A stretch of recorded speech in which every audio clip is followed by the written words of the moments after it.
Hey, this is Sabrina Monarch of monarchastrology.com, bringing you the astrology forecast for December 15th to 22nd, 2021. We have a full moon in Gemini, Venus stationing retrograde in Capricorn, Chiron stationing direct in Aries. It's a pretty active week. Before we get into it, please like this video, subscribe to this channel, hit the notification bell so that you get notified when new videos come out, and leave a comment at some point and let me know what resonates with you. So as we approach the beginning of Capricorn season, the sun is going to ingress into Capricorn this week. So this marks Capricorn season and the winter solstice. This means the return of the light. Right now, at least on the Northern Hemisphere, I'm noticing that it gets dark so early and the days are pretty short. So we're at our darkest hours of the year. For many, this relates to a kind of hibernation, going within and preserving energy. In this space of preservation, the places we work too hard or carry too much baggage begin to reveal themselves as unsustainable. Excesses which might fly better in spring or summer. And for any part of us that thinks that that is annoying, I wish I could just carry this all. Isn't it nice to also know what is most foundational, where our priorities are? And it's going to be a big Capricorn kind of theme. The dark hours of the year can be a magical and restorative time for tapping in more deeply with our roots, being with the quiet, and discerning what is of the most value and priority to us. It confronts us with the challenges and rewards of letting go and surrendering to the cyclical descent and renewal process. So actually letting the descent happen. A full moon in the later degrees of Gemini may symbolize letting certain ideas lay to rest this lunation. Right? Like full moons are a completion. They are kind of like a peak, they're a harvest. And the tarot associations for the sun and moon in these degrees bring up these cards. For Sagittarius in the later decan, it is the 10 of Wands. So in this card, we have Atlas holding up the world, right? And then the Gemini in this decan, this later decan, is represented by the 10 of Swords. So this is literally what I mean about putting ideas to rest. And I'll get more into these cards later. Adding tarot to delineations here is very new to me, but exciting as well. So when it comes to kind of letting these certain ideas lay to rest, building up to this lunation at the full moon too, trust that it is making space for what is wanting to come next, like opportunities and joys we have yet to even imagine. Being attached to ideas and concepts born of trauma grows wearying to hold, takes energy to maintain. Being attached to too many ideas and plans that aren't genuinely exciting can clutter the mind from inspiration.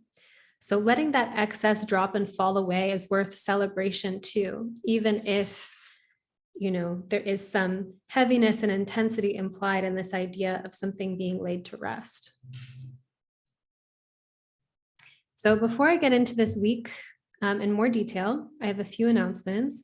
One is that I have a few spaces open for my astrology readings. So I would say my books are open, but at a limited capacity, but I'm hoping to open them more frequently. So the link for that is in the notes to book with me. I'm also accepting new clients for ongoing mentorship coaching work. So that's working with me for 6 months or a year. And I work with people who are, for whatever reason, seeking to reckon with their personal mythos and personal narrative. And astrology can be a tool for that. And by being in regular conversation with one another, we can open a space for cultivating deeper understanding of the psychic space and moment in time that you find yourself in. And naturally, this kind of space can open up insight and discovery for deeper layers of agency around how you choose to navigate the complexities of your life. And so I use astrology as well as other personal development tools, mindset work, and whatnot to work with the natal chart in more depth with people over time. So with some of my clients, we have brought the natal chart to every session, maybe with clients that are astrologically fluent. And it's a source of dialogue. With other clients, we didn't have the chart up all the time, and it was mostly just in the background. So it's really a personalized offering depending on what kind of mentorship you're looking for. So I've created an application for people who are interested, and I'll also leave that in the notes. And then Meteorite is coming again in early 2022. I'll be announcing more details, but Meteorite is a year-long. It will be a year-long this time. The last and first one that we ran was 9 months, and it was amazing. It was a advanced alumni program. Alumni, as in people who took the evolutionary astrology intensive. And we developed astrological voice and craft and deepened. We had these high-level conversations. My students created projects and these, amazing works of art and scholarship and research. So we're going to do that again. It is going to be new material. So people who were in Meteorite are welcome. People who are alumni of the evolutionary astrology intensive are welcome. So I'll be dropping more details and the application for that soon in the coming weeks as well. Here's our week. So December 15th, 2021, Mars in 1 degree of Sagittarius will be conjunct the lunar south node in 1 degree of Sagittarius at 12:12 p.m. Pacific. So Mars has just entered Sagittarius. The lunar nodes travel backwards through the zodiac, and the south node is on its way out of its longer 1.5-year stay in Sagittarius. The nodal axis was in Gemini and Sag, and it's shifting soon into Scorpio and Taurus. So Mars in Sagittarius as a general transit, like let's just start with that energy, is bringing vitality, energy, and the drive of Mars to topics like the pursuit of knowledge, travel and adventure, optimism, and seeing things from a larger perspective and maybe forget a few details, right? So actually having the will, the enthusiasm toward adventure or toward let's see the bigger picture, right? And so people that are interested in astrology or interested in the mystical, I see that really resonate with Mars and Sagittarius as an energy because it's like, no, I want to know, and I'm willing to go on the quest to know, right? Like there's a certain drive behind that. If a town were to suddenly find out that a strange traveler had arrived or a wise sage lived at the top of a nearby mountain, Mars and Sagittarius would be among the first wanting to explore the situation with very little reservation, if any at all. Like incredulous, like why wouldn't anyone want to do this? Like, let's go. So this placement relates to the activation we might feel when pursuing an experience that promises to expand our consciousness, or an experience that promises to create an amazing story. Mars will be in this sign until January 24th, 2022. But this initial ships passing in the night moment with the karmic lunar south node in Sagittarius and Mars in Sagittarius could relate to a few themes. The directionality of the last 1.5-year transit of the north node in Gemini, south node in Sagittarius has pointed to a collective releasing or letting go of dogmatic perspectives, righteousness, the egoic compulsion to have certainty, right? Like having the identity of being the knower and needing to know, even if we don't actually know. And this lunar, north node in Gemini has been opening up new perspective or new experiences that might show us more options or pathways than we previously thought possible, valid, or true, right? Just looking at things from new perspectives, challenging our assumptions, really. And just because these themes have been releasing does not mean they haven't been prevalent, right? Cars release fumes, and those fumes become part of the atmosphere. Karmic releasing similarly kicks up a mood into the air. The last 1.5 years has seen tons of ideological division and strong beliefs around what is right and wrong and what the truth is, right? And all these ways of then wording it, Gemini, to either collude with those assumptions or like, this is the way it is and this is how we must speak with Gemini, or to like challenge it and like, well, what about this narrative, and the proliferation of all these different perspectives, for better or worse. As a point of internal discernment, it has been important to know the difference between egoic gripping onto the identity of being right or being a moral person versus dropping into the actual truth of the self and the truth of a moment, sans rigid ideology. The South Node in Sagittarius can relate to an intense uncomfortability around the experience of not knowing and feeling like one should know, right? Either because of my position in the world or who I think I am, and then pretending to know to avoid the discomfort. So that forms a complex of like lying to ourselves too, or feigning certainty, or gripping onto explanations because it brings that sense of security, even if it's not a good explanation. Whereas the lunar North Node in Gemini relates to the counter impulse that can help, which is engaging curiosity. It's worth noting that for a good amount of time, Neptune and Pisces was square the lunar nodes. And I feel like this put a lot of us in this position of confusion and, at a collective level too, just like global crisis, pandemic, these kinds of events that put us into contact with an unknown. And whenever there's an unknown variable, people really scramble to find security through certainty.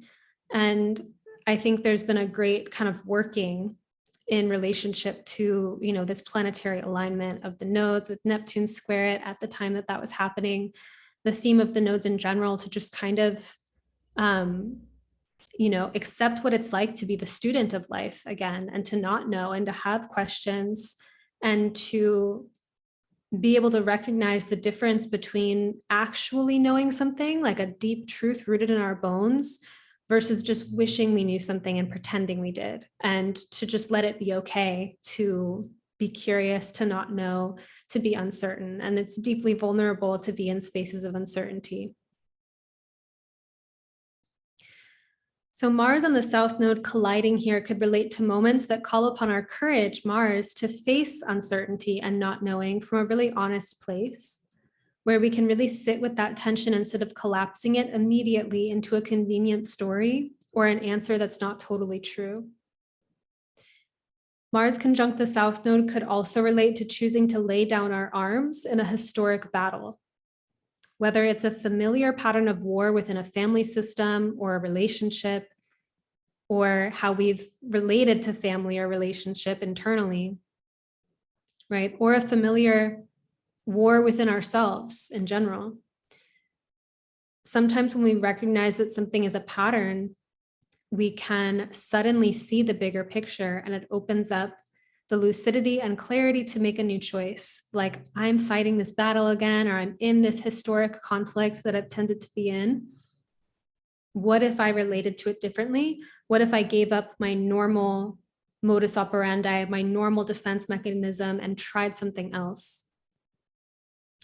Likewise, where we do still feel the impulse to battle, say have a confronting encounter by facing a fear, or confronting, a confronting encounter by being in conflict with someone else, or just voicing, disagreement, whatever it is, the situation itself may offer some kind of release, such as a shift in perspective or a lessening of attachment.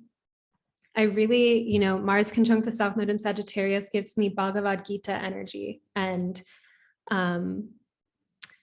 Arjuna at the beginning, facing the battlefield and making this decision of, am I going to, like, karmically, do I need to fight this battle?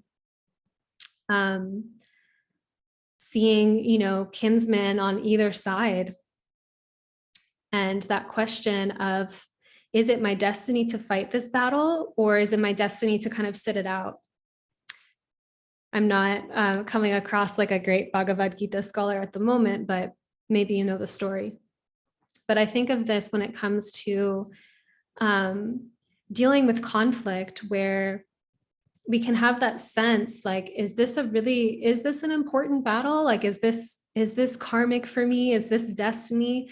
Or is this a layer of bullshit that I can just let go and stop being attached to? And there's definitely a difference between what we're really called to be engaged with and what we're really called to struggle with versus what we can just let go.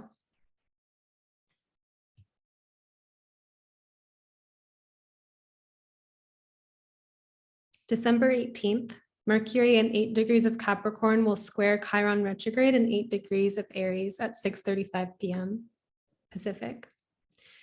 Within a larger pursuit of autonomy, freedom, and self-direction, as represented by Chiron and Aries, bringing activations around personhood, a mental process around our rules, boundaries, and protocols may be coming into view, Mercury and Capricorn.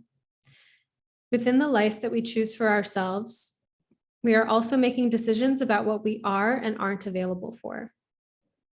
Hence our protocols and boundaries. At some point in this journey, the wound of Chiron and Aries, so Chiron representing, significant pain points, as well as, this initiator kind of guide to the magical quest. And I take that wording from Barbara Handclough in her book, Chiron, the Rainbow Bridge, Guide to the Magical Quest, that wording. But at some point in the journey, this wound of Chiron and Aries could have been that we felt unfairly antagonized, that we were on the receiving end of aggressive boundary crossing. At a higher level of integration offered by this square from Mercury and Capricorn, we can make breakthroughs around self-definition, where we have the agency as well as responsibility to define our own parameters before we let the environment or other people define it for us. At this breakthrough level, we see boundary violations as mirrors to where we have not had boundaries within ourselves, and we fortify from within.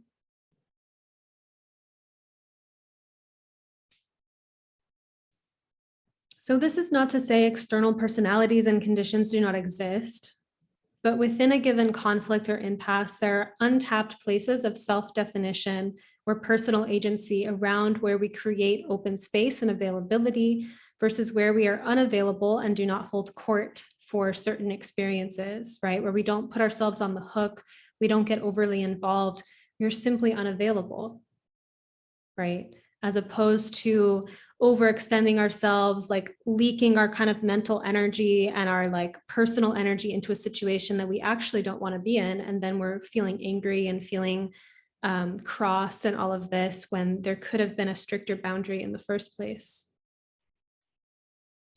So the clearer we become about what we're not holding court for, the more we can practice, what's the embodiment of holding that kind of boundary, and the less we can feel crossed.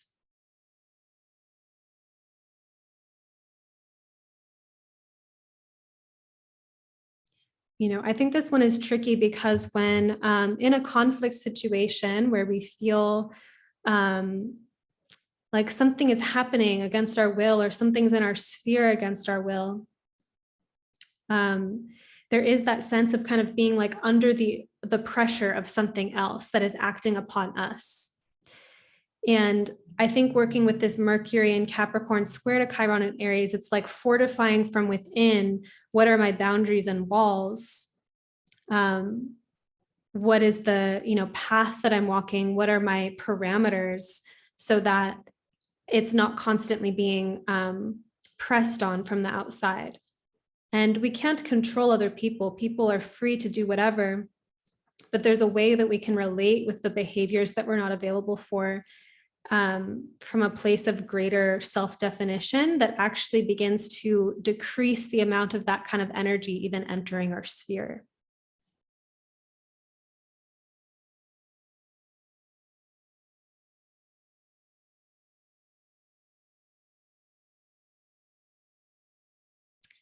And I really want to stress that point too, that it's not about reality changing or other people's behavior changing. It's like our internal receptivity and availability for certain things or certain situations, and shifting the dynamic from that place of self-authority. Then we have a full moon in Gemini the same day at 8:35 p.m. Pacific. Neptune and Pisces will square the sun-moon axis, which actually calls to mind that dynamic of Neptune squaring the lunar nodes in Gemini and Sagittarius earlier in that transit. but right now it's Neptune and Pisces squaring the sun and the moon. We have Jupiter in Aquarius trining the moon and sextiling the sun, and the Pluto-Venus conjunction in Capricorn forming an inconjunct to the Gemini moon and semi-sextile to the sun in Sagittarius. So we have, this very kind of mystical infusion with Neptune, the expansive part with Jupiter. And I think the Pluto, Venus, and Capricorn is actually part of this question of heaviness versus levity, right? Like Pluto, Venus, and Capricorn is willing to put in the work. Like Capricorn's willing to put in the work. But there is that deeper question going on with this activation of Venus going retrograde as well, where we're kind of tuning into, well, where do I want to apply my discipline? How do I want to develop my discipline? And are there certain things that I need to stop working so hard to maintain, such as, a very tiring philosophy or worldview, or an idea that is ready to be let go of. So the full moon in Gemini suggests a climax around our beliefs and thoughts. The sun in Sagittarius representing our beliefs, worldview, a bigger picture view of the situation, and the moon in Gemini relating to a mental climax point at peak illumination here by the sun. So the last 10 degrees of Sagittarius correspond to the 10 of Wands, and the last 10 degrees of Gemini correspond to the 10 of Swords. Both are visceral cards, I think especially the latter. So the 10 of Wands pictures someone who is overburdened, one who is taking on too much, perhaps an overbearing philosophy, too much weight in an organization without delegation, too much weight in a relationship, too much work without rest, right? Taking on too much without asking for support. So the 10 of Wands, for anyone who's listening to the audio version of this, it's a card with a person, in the Rider Waite. It's a person with, sitting on a bench, and there's like all of these wands overhead, and they're kind of like burdened by it. In this deck, which is by Benabel Wen, the Spirit Keepers Tarot, you have Atlas holding up the world and the 10 of Wands pictured here.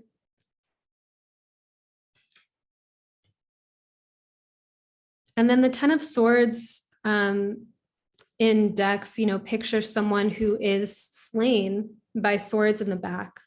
And so here, it is a similar picture. We have someone on the ground with swords in their back, a snake coiling around one of the swords. And there's this idea of something coming to an end, right? Like a mental paradigm, a particular thought or situation. So this 10 of Swords pictures a final rest. Some painful process has come to an end. There's usually a period of anxiety and mental struggle in the 8 or 9 of Swords leading up to the 10, but here the figure is slain and at rest. So reflecting deeper on this, leading up to this full moon, I've already had several distinct situations where at a mental level, based on my logic, my worldview of what was possible, I was faced with some tough calls. Tough to me, or tough maybe more objectively speaking, but within my worldview, within my purview, tough calls. As I contemplated the decision I felt I had to make, but did not feel ideal, I felt the death or grief or annihilation represented by these pathways. Only after fully feeling how unbearable these choices felt to me, in a true 10 of Wands, 10 of Swords agony, did extra choices spring up that genuinely felt more enlivening. So being in that kind of moment of defeat or futility, and that kind of, the 10 of Swords pictures someone bleeding out. It's a painful moment, but then that kind of, okay, it's done, or I've contemplated this heavy thing, and now something else is showing itself to me. So we may need space around this lunation to let certain visualized trajectories die, to make space for other pathways to appear, right? And Sagittarius is the shooter of arrows. Like, it sets a mark in the future. It's our bigger picture of our plan.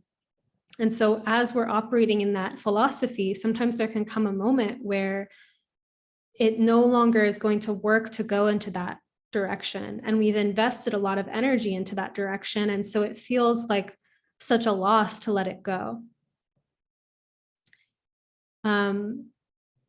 And so what does it mean to let certain visualized trajectories die to make space for other pathways to appear? For some, it could be so literal as actually putting in the 2 weeks, telling the group house that you're moving out, right, at your discernment. Less dramatically, it could also be changing route after being doggedly devoted to a particular course of action and the meaning of it, right, the mythos of it. For others, it may simply be contemplating those major choices and encountering an integrative or novel thought bubble up from the psyche. The point is that something has become too heavy, and whether we need to change the situation or simply change how much weight we're holding is something to be seen. Right? Like, are you in a situation that you feel like you have to deal with all alone, like you're holding the whole burden of it? And it's becoming, you know, a 10 of swords kind of moment where it's too much pressure, and it's that idea of having to do it all on your own is kind of dying, and making space for asking for help or enlisting some kind of collaborative effort. So you might also think of a fruit on a tree that is growing and growing until it becomes too heavy, and thus it naturally drops from the tree. Overgrown ideas can fall and return to the soil, making way for new life. Whatever forms of excess are becoming difficult for us to manage may be felt with this lunation. It may not be big life things like wanting to change career path or changing your big dreams. It could be. It could be something as subtle as a particular view or a particular way of viewing a situation that has overgrown its rent, so to say, in your consciousness, and feeling the fullness of it come to a peak moment of tension and kind of release and die.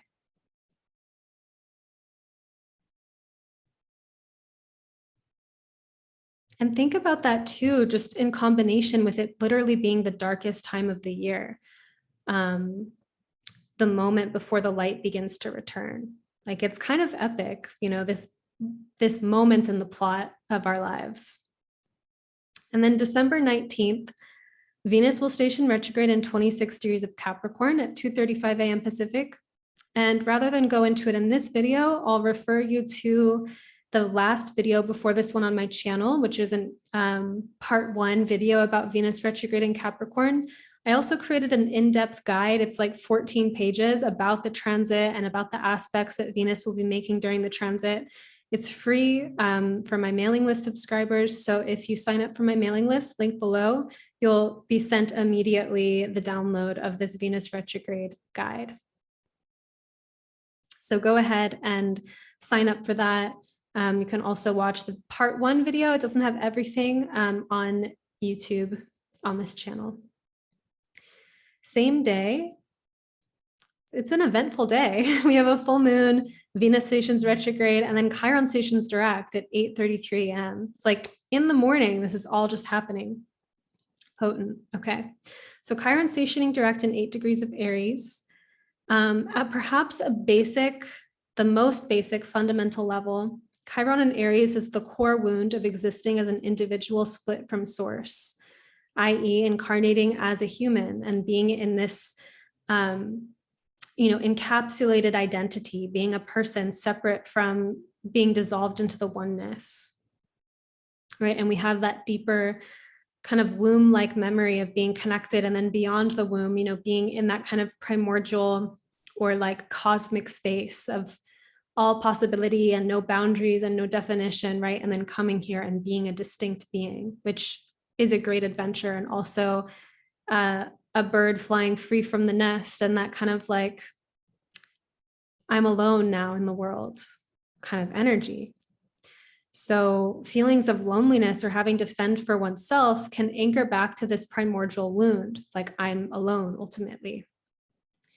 At a more situational level, Chiron in Aries is about activations and initiations around self-assertion, taking up space, and claiming our existence and personhood. lost my space here on the notes. Okay, I'll say that again. At a more situational level, Chiron and Aries is about activations and initiations around self-assertion, taking up space, claiming our existence and personhood, which is pretty basic in some sense and also so huge. It's like the thing that we're doing in this life. Like we came here, we're existing. This is our, our one life in this incarnation. I don't believe it's our only life, but it is our one life as this particular emanation of source. And so how are we going to be this person? So if themes are coming up right now around feeling like you're needing to assert yourself, or you're feeling like you're receiving negative feedback or criticism for your self-assertion, these can all be things that kind of touch on that Aries wound of I'm an individual, like the pain, the kind of existential things that go along with that. A few other things I want to say about Aries in terms of like the pain points around Aries that may be coming up. Aries can put up a good tough front, puff out the chest, Similarly, some of our activated wounds or pain points can make a big scene when the actual root of the pain is so innocent and fundamental, existing as an individual, for example. Or like maybe some moment in childhood that wasn't excessively traumatic even, but it was just a moment of not feeling fully seen or understood, right? And like that simple desire of like, I just want to be seen, or I just want attention, became a huge snowball effect of other, personality compensations and traumas and wounds, when the original moment was just this one tender, sensitive thing. Not to say, some traumas have a more obviously intense feature to them. But just speaking here of that tough front with a very innocent thing inside, right? Notice if there's a softer, gentler kind of puppy energy behind the big, scary dog energy. It could be healing to touch down into the more tender, vulnerable parts of ourselves, as opposed to staying stuck in the place of puffiness and inflammation. So that would be, if you're noticing that you're feeling really defensive, or you're feeling combative, or you're feeling like someone's your enemy in a situation where they're not, it's like, what's the deeper, tender, sensitive thing that's actually like, what's the deeper, more innocent need or thing that's coming up? Aries can mask insecurity by seeking to be the best at something, securing victory, and proving those who underestimated them wrong. At some point in one's personal journey, developing the self via proving an enemy wrong, if even only to oneself, can be a meaningful activation. If it is a tired pattern, though, one might consider what it would be like to activate one's destiny or personal expression without it necessarily being combative or in relationship to an oppositional, point. How does one deal with inevitable opposition? There will always be critics and people who don't agree, for example, at an increasing level of personal depth and self-mastery.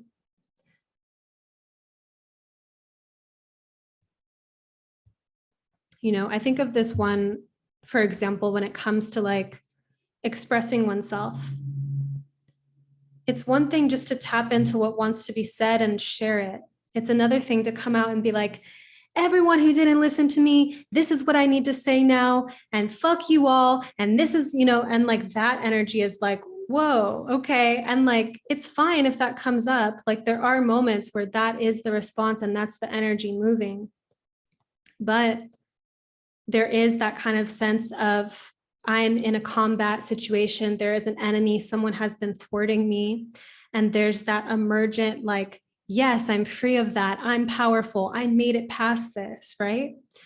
And that might be a meaningful activation. And if we've habitually related to the world from constant enemy, constant combat, it's always someone, it's always something. It's like, what would it be like to actually hold that life force energy power of like, oh, I'm just here to like express myself in this way. And it's not about everyone that I'm fighting and kind of bushwhacking, to get through. I hope that makes sense or lands in some way.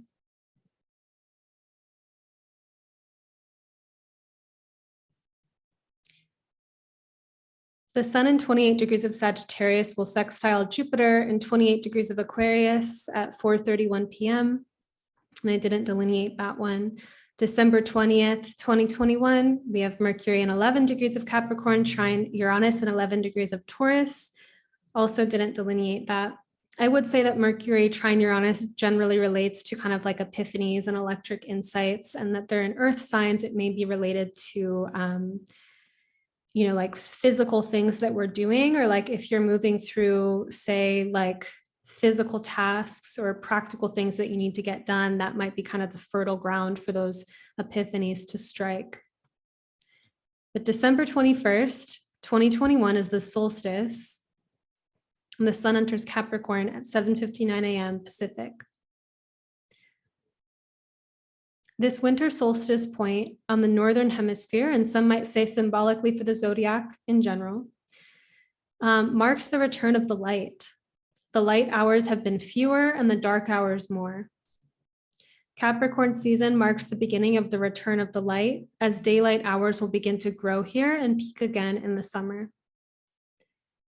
Capricorn symbolically connects to this return of the light in the sense that Capricorn has the capacity to trust in the future that one is working toward, right? Capricorn is not the same faith or optimism, say, as Sagittarius or Pisces, but it's kind of this pragmatic, I'm putting one foot in front of the other, I'm working toward a goal, and I trust that my labors are getting me somewhere. Thus, I'm willing to do this now.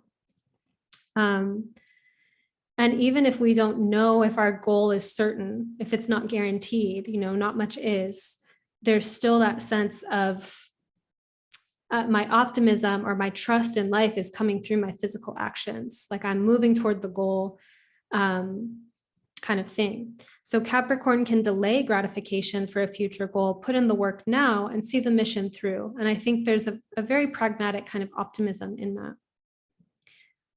And thus the returning of the light.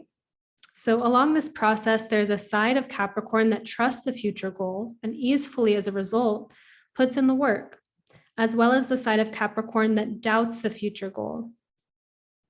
At a discernment level, it's worth considering if we are doubting in a way that is actually just detrimental, and we need more discipline around not giving into our fears and anxieties. Or if we experience doubt because the soul is calling us down to root into some deeper truth. To reflect further on this, there's a description on understanding Capricorn excerpted from my Venus retrograde and Capricorn in-depth guide. You can read and download the full guide by signing up for my mailing list in the link below. But here's the section that I want to read just about the energy of Capricorn. Capricorn is a cardinal earth sign ruled by the planet Saturn. Capricorn is represented by the sea goat, who can both climb precarious mountains and swim deep in the water. Capricorn has a worldly, aspirational, climbing, practical, calculating nature. Capricorn relates to the construction of all structures, including parameters, containers, and boundaries. These structures influence the way that reality flows, right? So even one could wire their brain in an intentional way, and they're creating the neural pathways for creation energy to flow through, right? The life choices that we make are creating pathways for energy to flow through. This is the architectural side of Capricorn. Capricorn relates to the trait or development of the trait of authority, what it means to have responsibility in a situation, to hold a position of power, to influence the design of one's life, and have boundaries around what we will or will not accept. Authority can simply be a position of power that one has attained or been given, or it can be a deeply energetic phenomenon. You feel it in someone's bones, you feel it in their grace, their poise, their integrity, their embodiment, their skill. It could be some combination of both social and energetic. Like I was just getting in my mind's eye a picture of one of my first Ashtanga yoga teachers, whose embodiment, the way that she walked in the room, like you could feel the practice of Ashtanga yoga in her posture, in the way that she moved. And that was like a kind of authority, like she's embodying the practice. She is a visual representation of it. And so whatever, energy that you're in service to, whatever practice that you are in service to, when you embody it, that turns into authority, right? Like someone who is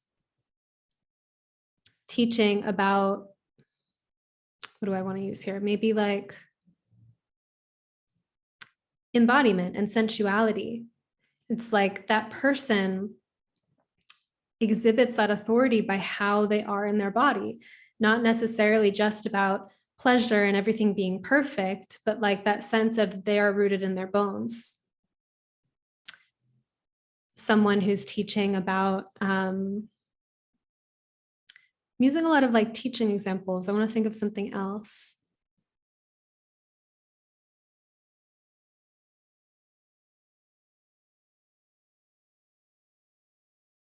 Let's say someone who you're forming an agreement with them of some kind, like a personal relational agreement, and you see that they have a certain track record in their life, not necessarily like it could be following their word or following through on their word. It could be that they have a lot of positive, fruitful relationships in their life, and you can see that they've really built something valuable. And then through that, there's a kind of integrity that you can sense in their being because of the results of their life, right? And so you can discern, someone can be in a position of power. Like I binge watched Avatar: The Last Airbender, and I keep talking about it because I was obsessed. But and in Legend of Korra, there's this one character in Legend of Korra who's the inheritor to the throne of the Earth Kingdom, but he's a very foolish character. Like he doesn't actually exude kingly energy. And even though he has like a kind of like bodyguard and whatever, like it's a point of conversation of like, are you really a good king? Like, what does it matter about giving you back the throne? Like, what would you actually do for the people? So in this reality, people can be in positions of social authority and not actually exude the authority at an energetic level. But it's not always the case. There are also people who are in positions of authority who do exude it energetically. So you can feel the discernment. But similarly, in the things that you want to do in your life in a Capricorn way, you don't just want the results and like the visual effect of all your dreams, were manifested. It's also like how you live into that in a deeply embodied way. So for astrology, for example, for people that are like wanting to be professional astrologers, in my opinion, it's not, it's not a regulated industry. It's not like traditional therapy where you go and get a license and that's how you start practicing. Astrology is a very Uranian field, and there are credentials you can get. You can go to school, you can go to grad school, not necessarily for astrology. You can get a kind of certificate of a program, but it also matters like how you are embodied in your craft and like your skill.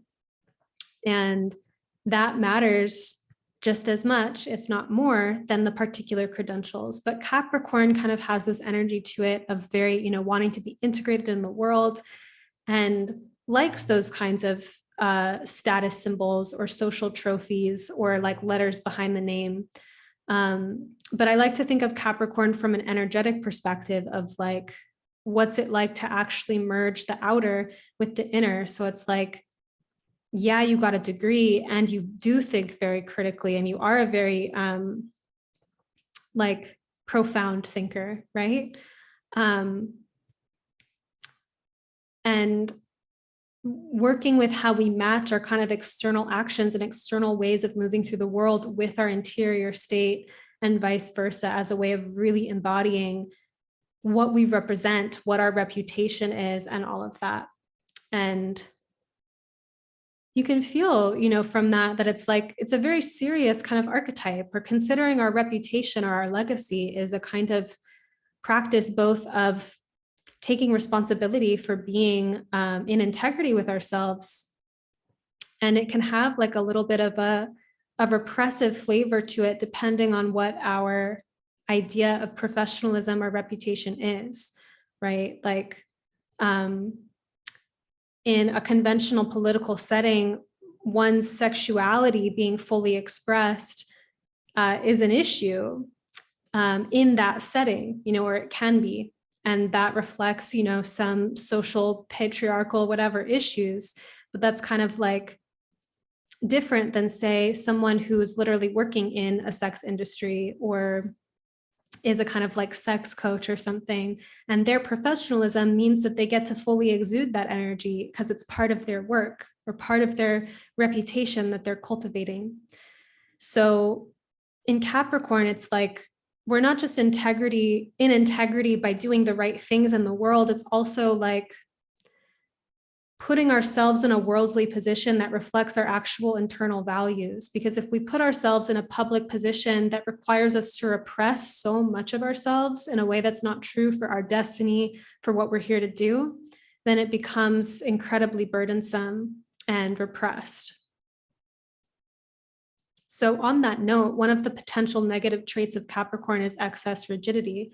It is the quality of someone becoming more bitter and closed off to life after experiencing hardships and failures, aka crustiness.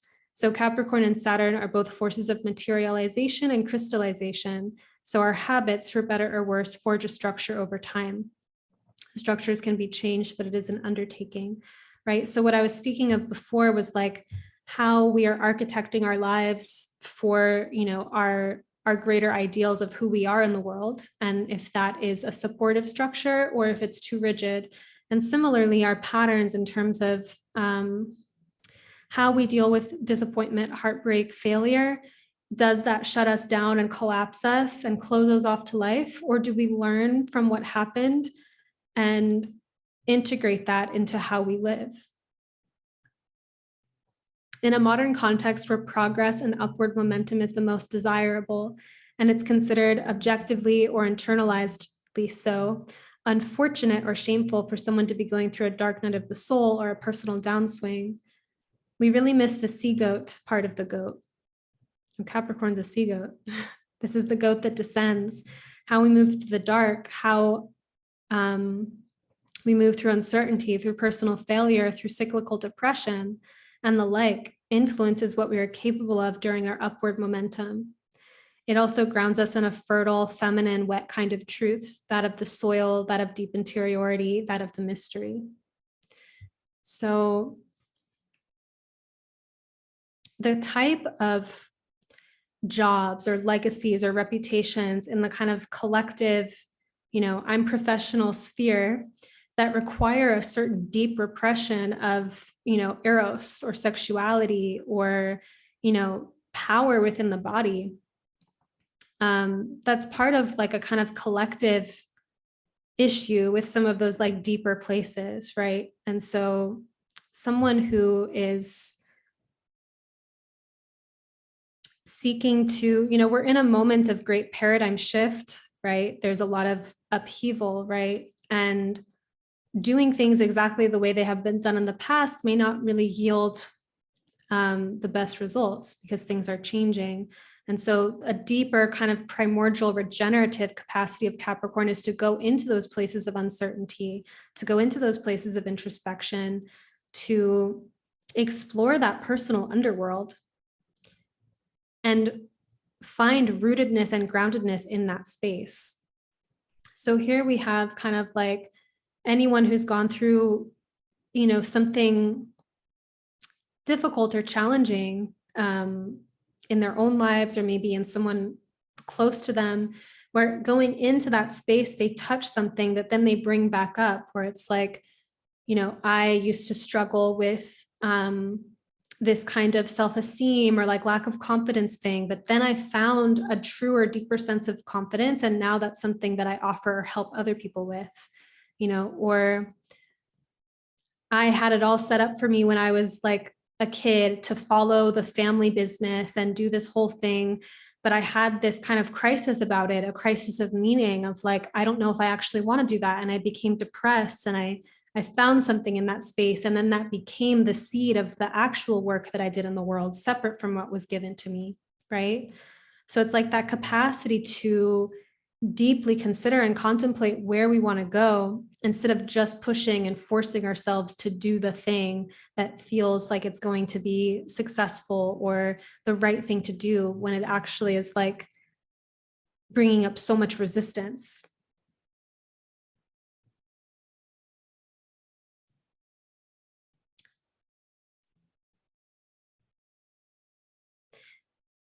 I think I have a little bit more excerpted here from the Venus and Capricorn guide, but I'm just going to leave it there here. And you can read the rest through the Venus retrograde guide. But the Sun in Capricorn, it's generally a time we have the new year. People make New Year's resolutions. And I think it's an interesting time for that because it is this deeply reflective, contemplative, like wintry kind of moment. And it is potentially a space to tap into our priorities or, what kind of long-term goal we want to have. And I think that the, New Year's resolution is kind of a cultural, as opposed to strictly astrological kind of phenomenon. Yet I like to think about it in connection with Capricorn of like, what am I willing to be devoted to? Where do I want to put in discipline? Like maybe I want to work on my fitness in the year ahead and like my health. And that's going to require that I change some things about what I'm eating to eat healthier. And that might feel restrictive to a part of me that wants to eat whatever I want. But because I value this goal enough, I'm going to be able to discipline myself to eat healthy in this way or work out this certain number of days. And you can see how this becomes very personal for where it serves us to be devoted and kind of restrictive and fit a certain path related to our goals, and where that might get us up the mountain, but it's not the mountain that we want to be on. So there's a sense of really having to feel into how badly we want the thing. Is the thing a true desire, or is it something that we feel like we should want? We have some kind of egoic identity thing about it. And then tapping into what it means to actually resource that level of discipline within ourselves, to have a goal and to see it through. It can be arduous, it can be difficult. And Capricorn, I think, really finds a sense of self-esteem or kind of self-fulfillment or self-actualization through that process of working toward a goal, crystallizing and materializing something into reality, and creative constraint, picking the path and letting go of the distractions or extraneous things to move forward with that. And I think that when we take into that path of constricting and narrowing an architecture, that we want to be very mindful of what our priorities are, because we're making a track, we're architecting reality, or our reality in that sense. And does it align with our priorities and values? Is it true to us? And if we can match that deep interiority with how we're actually moving through the world, success, is a huge part of that path, and really a great harvest of the Capricorn archetype. So I'm going to leave this week's forecast here. Please leave a comment. Let me know what resonated with you, maybe what heaviness of ideas are being let go or kind of exhausted during this time. And check out the Venus retrograde guide. Again, sign up for my mailing list to get it. And thank you so much for taking the time to dive into the astrology with me. I love and appreciate all of you.